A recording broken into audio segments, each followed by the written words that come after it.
Hello my friend, today I decided to make a interesting tutorial on how to replace loading screen of the Premiere Pro. So every time when you run your Premiere Pro, instead of default loading screen, you have the custom one that you created. In my case, it's that one. And if you don't want to end up like this,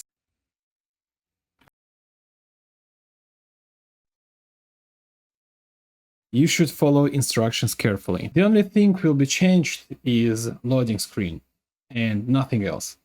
But you have a small chance to ruin everything. So if you decided to take the path of real hustler, warrior, samurai, and change your loading screen, let's do this. Let's do it step by step. And first we need to go to the root folder of the Premiere Pro. I have custom destination and default destination I will attach in the pin comment. We enter Adobe Premiere Pro, we find the folder PNG, and in that folder we have a bunch of different images, and in a search we write splash. And you have three files, pr/png, pr/2x, and pr/322x.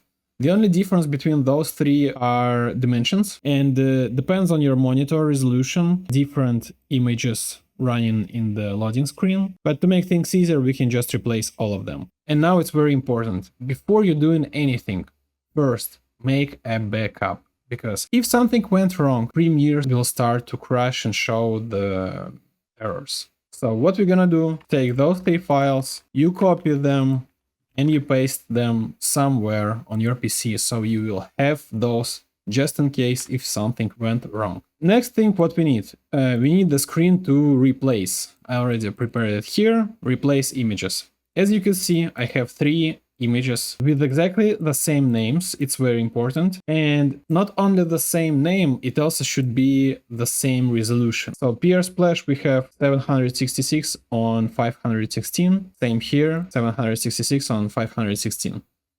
And same with those, their dimensions and their names are identical. Next thing, what we do, we go to that folder PNG and we put all those three images here. The program will ask us to replace it, and we replace them. But remember, before we saved them in another folder just in case. So I press OK, all the images replaced. Okay, that's it. You just run Premiere and you have that loading screen. Just to show you, if I will go to the Premiere Pro folder and we'll put those three that I saved as a backup, we'll put them here.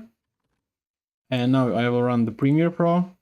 It will run with the classic loading screen. Actually, I tried to do the same with Photoshop and I create that amazing loading screen.